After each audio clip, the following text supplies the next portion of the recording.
Good day, folks, and welcome to another episode of my interview and conversations. Uh, this evening, I have Kevin Casin as my guest. Kevin Casin, pronouns he, they, is a Cuban-Colombian-American cardiovascular research scientist and literary and speculative fiction writer. His works have appeared in a number of fantasy and science fiction magazines. In 2022, he launched Tree and Stone magazine with a primary focus on publishing literary and speculative fiction by LGBTQ plus and BIPOC or BIPOC folks. He is an active member of the Horror Writers Association, the Science Fiction Writers Association, as well as the Codex Writers Group. So, welcome to the show, Kevin, and thank you so much for accepting my invitation to have you here. It's an honor Yeah, to. thank you for the invitation. Yeah, it's wonderful. So, yeah, jumping ahead, Kevin, my first question would be what introduced you to speculative fiction? When I was a kid, I used to like to pretend a lot like most children, and so that kind of got me really involved in like creating and imagining things, and then as I got probably to I want to say high school, I got into reading C.S. Lewis, and I think that's when I watched the Lord of the Rings series, and I fell in love with Tolkien. And then I also got a lot into horror writing. I don't do that much horror writing now, but when I was younger, I did do a lot of. I was really obsessed with like Nightmare on Elm Street and just how you could kind of create a whole world. I was obsessed with Stephen King and the way that he kind of made a whole world, and all the stories were kind of set around dairy, or in Maine. And that kind of got me wondering, could I do the same thing? Because I was always Right. making up stories and making up characters and things. So I was like, could I do the same thing? And so I just started to write a story and just came up with a character, had him doing things. Um, and I would share them with my friend, and they would be like, "Oh, this is nice." And so that encouraged me to keep writing and to keep going. And so, yeah, that's kind of how I started writing, and then writing fiction, and then speculative fiction. So, That's amazing, Kevin. I think one thing we have in common is that we read the same authors. I mhm. actually got started with basically literature in general when I was reading C.S. Lewis. I first read him when I was 12, and that was also the year when I think I was 12 or 11 at that time. But I remember that was the year when Andrew Adamson's film adaptation of The Lion, the Witch, and the Wardrobe came out to Mhm. theaters. And I remember my mom and my sister watched it in a local theater here in the Philippines. And I was amazed by the storytelling, the world building, and also the allegory that comes with it. So that really touched me the most. And I was inspired to write and basically in explore the potentials that you can do with writing, and also Yeah, Stephen King as well. I heard that you also are a fan of his works, and I'm definitely a Stephen King fan as well. So we have that in common, and I'm so grateful that we get the chance to talk about our favorite authors as well. So yeah.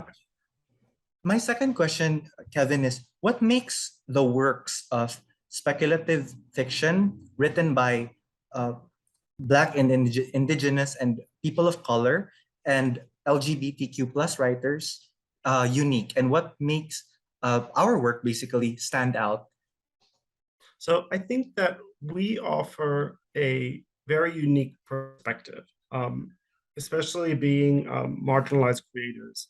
I think that we have a fresh take on everyday experiences and ideas, and many of us bring our cultures behind it, and some, especially, I think of a lot of myths. A lot of our myths are, at least for me in my experience, a lot of the myths I've been exposed to were, I guess, mostly European. So, like Norse mythology, some Greek mythology, Roman mythology, which are all wonderful and amazing. But I've been curious about other forms of myths, African myths, Asian myths. I've been really trying to find if there are myths in South America, Central America and Latin America, um, to kind of learn more about, I'm my heritage is from Latin America, and so I've always been, but I didn't have like a lot of exposures to those myths. So I've been trying to actually find them and incorporate them into my work. So like La Llorona is one that I found. I forgot what her myth exactly was. I don't want to quote it because I'll probably do it wrong, but I encourage people to look it up.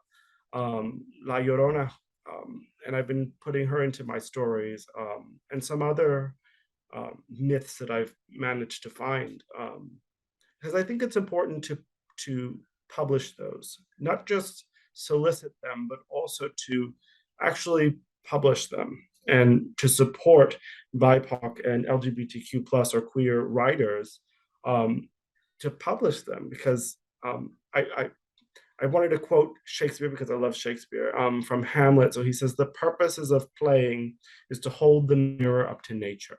And I think that's, if you see that reflected in your, I see that all the time when I read, especially a queer story, is showing an aspect of my life, or something that I've experienced on the page. I can be like, oh, okay, they experienced this too. If it's a made-up character, and I don't know if the author actually experienced this, but the character is like, oh, we're not alone. We are, there's a community we can build. So I think it's important to have those, more of those out in the world. Please support more queer and BIPOC That's amazing, voice Kevin. and And authors. yeah, I think that on your part, you're already doing a great initiative in upholding and leveraging our stories, basically from our own perspectives and our own craft, because we need more stories. And I think that you have really, we are learning a lot from you, and especially that you have launched a magazine, Tree and Stone magazine, and it's centered on stories by BIPOC people and by LGBTQ plus and queer writers, and centered on our narratives as well. And that's something that we can all relate to, and tell the world that we exist and we matter. So it's definitely a promising initiative that you're doing, and thank you so much for that. But I Yeah, will ask trying. more about Tree and Stone magazine later, because I will be asking you about the inspiration of your stories. And since I believe that you're a very talented, well, it's not a question. It's not a Oh, thank question at you. all. You're a talented writer, and Oh, you are you have a very diverse background. You also have a background in research and cardiovascular studies. And basically, where do you find your inspiration? Like you also mentioned earlier about your heritage, and there's definitely a lot of myths that you once immersed yourself in. So yeah, basically, like from all the range of interests that you follow, where do you get those ideas from? so a lot of them, they've the stories that I've put out already, they all came kind of from my memories of growing up. So I'm originally from Miami, Florida. I grew up there. So and growing up, I was gay, and I didn't have a lot of exposure to gay people, especially in my neck of the woods in my area of Miami. And I went to some pretty conservative Christian schools, middle school and high school, um, where like you could not be gay. Actually, when they found out, they would expel you, which is not at all as the same as what other folks have to deal with. But it was very much clear to me that you had to suppress. Um, and so all of those memories, and I do get a lot of I have noticed a kind of a string in my work. A lot of it has to do with this idea of homosociality, of like this kind of line between what is, especially from cis male to male interaction, what is um, kind of considered the line between queer and not queer and heterosexual. And so, because I've always straddled that line, because I was a gay boy or man growing up, and so the only people that I had in contact with were, kind of straight um, classmates who, I could never tell if they were actually flirting with me or if they were, if what were they doing, and I couldn't really do, that kind of struggle that I know that a lot of queer folks have to deal with. So a lot of my stories came from that.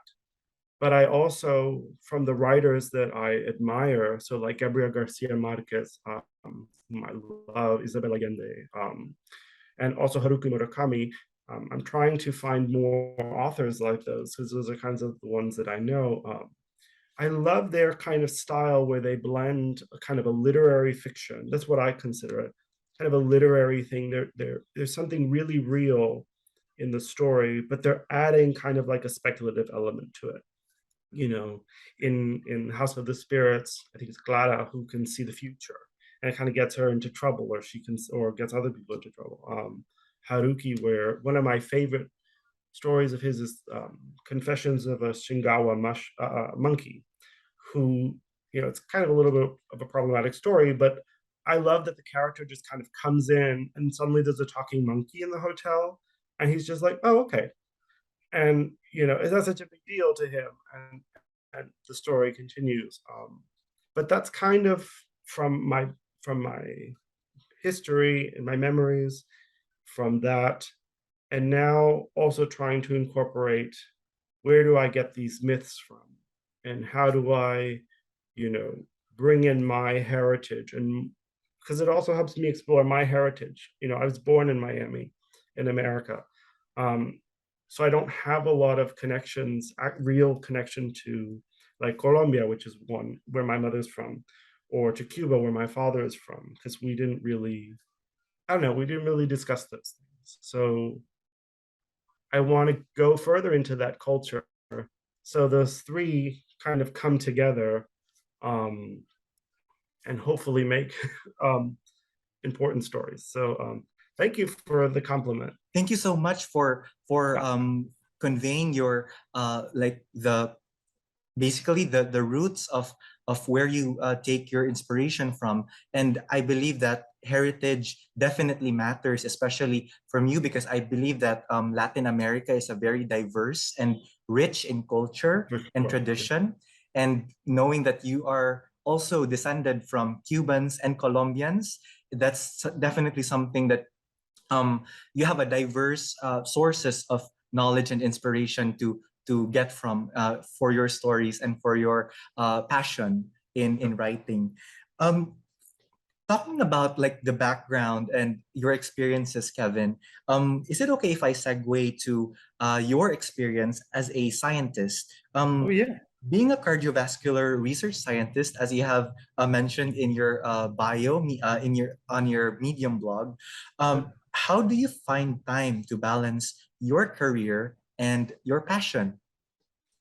So I've always been kind of good with time management for some reason. I kind of have learned to, I mean, when boundaries is a very important thing that I've learned. I actually guest edited a zine, just a brief plug for the myriad zines through Hexagon. So go to the Patreon for Hexagon support, and you can read the boundaries one, which I edited. But also my good friend Anna Madden edited another one, which is the Ironwood. So anyway, brief plug over. So it is important to, I think, set boundaries. And so I try to do that. I have the privilege of flexibility in my job, in my career, where, I'm a bench scientist. So I need a laboratory to do my experiments. So, for Monday through Friday, I go to the lab, and I work there, and I do my experiments. And then on the weekends, because boundaries are important, not all scientists do this, and kudos to them, but I like to come home and relax. And part of the relaxation has always been writing. And then when I started to, I think maybe a year or two ago, I think it was a year ago, that I decided, okay, let me see if I can try publishing these things that I keep writing. And so I decided to get into the literary community and start publishing stuff. And so then I was like, okay, things are going on. I'm getting published. I'm moving.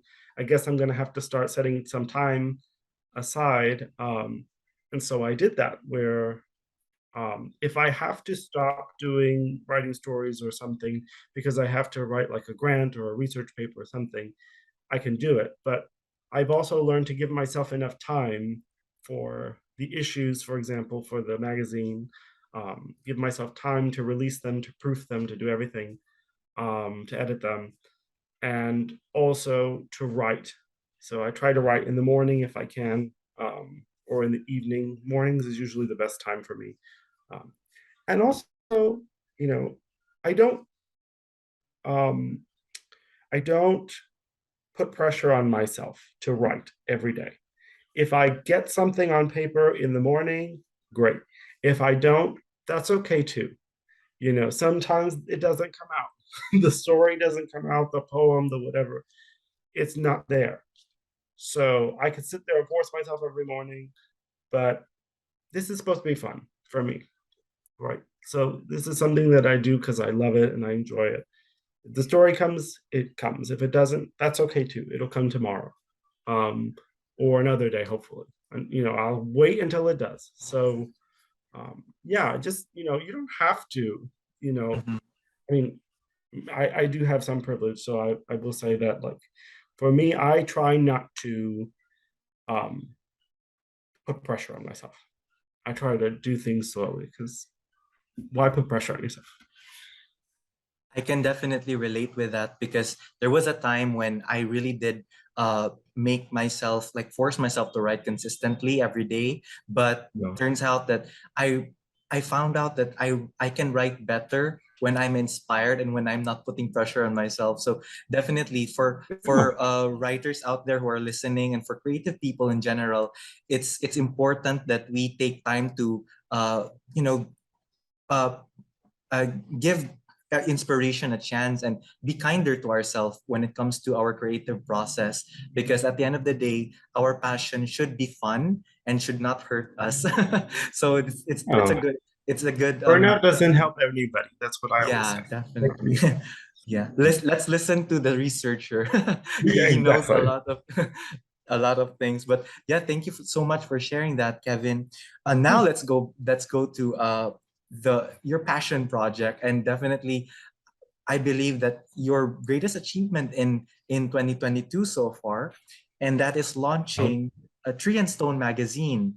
And for the information of our viewers, I was also privileged to have my story accepted by yep. Kevin and the editorial staff, and to be part of amazing writers who are published in the magazine. So the edition where my story comes out will be in September 2022, and definitely looking forward to that. So yes, Kevin, that's an amazing initiative. So can you tell us more about your experience in launching Tree and Stone magazine? Yeah. So I've had the kind of the feel of like, oh, I would love to start a magazine. So I started it started with first reading for a brief history. Being a first reader, I was I've been so I think the first one that I got was Interstellar Flight Press, which was nice because that gives me they give me some great flexibility to read like collections or longer forms. But I get a certain time period, I can't read those in a week. But like but then I joined the first reading team at Flash Fiction Online, which was a wonderful opportunity. I think that was amazing because they gave basically, I think it was a 3 months of like a crash course in fiction writing and critiquing. So like learning story elements and asking questions about writing and craft and things like that. Because I didn't, I minored in English in undergrad, but it was more like literature, English. It wasn't really creative writing. It was more like analyzing Shakespeare or Dante or something.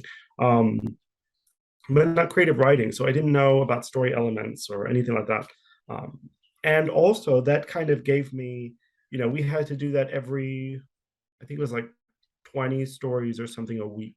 They were flash pieces, so 1,000 words, but It was still a lot, so you had to do 20 a week. And then at the end of the month, so it was a lot of work, but it was nice to see how to run a magazine. And I put that all together myself with JW's help, but I kind of spearheaded it, Mhm. which was the intent of those zines. And then so that really got me into being like, you know what, maybe I can do this. Maybe I can start something. And I can just, when I was like, let me just try putting out 4 issues. Mhm. I just make a website, put I do have some privilege in that I have some extra money from my salary every month. Um, so I was like, let me just open to flash fiction. I want to pay my authors 2 cents a word for the flash pieces. If I can find cover art, great. Maybe $100 for cover art. And so I kind of created a little budget, and I said, let me just open to submissions, fully expecting that nobody would submit, because it's like, who is Kevin? I've not come from, I don't know, a guest editor from like Clark's World or some big pro market or something. So I was like, maybe nobody will submit, and I'll just have enough for 1 issue. I'm going to shoot for 4, and let's see how this year goes. And so I launched it, and I've had a lot of wonderful support, a lot of submissions, which I'm so grateful for. Um, I'm trying. I'm trying to commission more cover art. I started the Queer as F special issues, which I do want to continue. And I am also interested in starting another special issue. And I'm also trying to pay special issue for Latina or Latinx writers. So hopefully I will start that soon. I'm still trying to find the right time so that I don't overcommit. Um, so yeah, so that's kind of where that's what inspired me to launch it. It's like I kind of love editing and I love analyzing stories, and I wanted to say, well, let me see if I can gather some stories of my own on my own, and support the community, support my fellow creatives. Right. So yeah, that's kind of what it came from.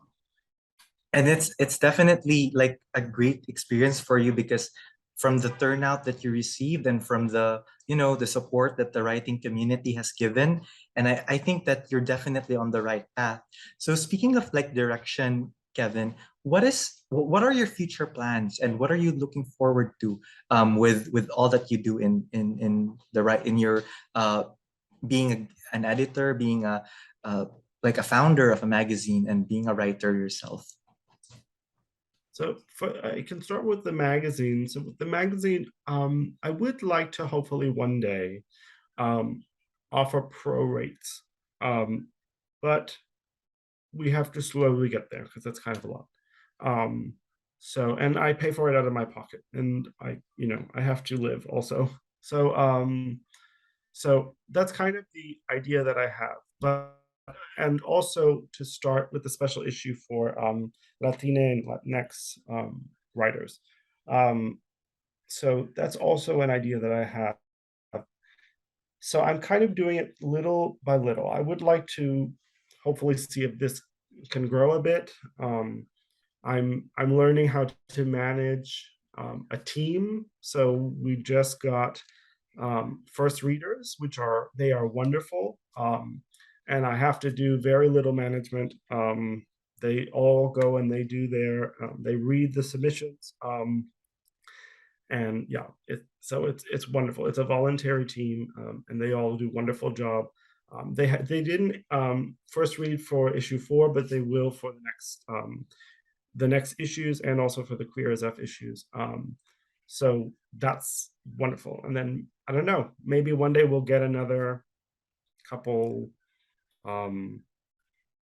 maybe editors. I don't know. I'm taking this little by little, step at a Yeah. time. It For my takes time. writing, Yeah. yeah, I'm sorry, it go on. It takes it time, takes but time.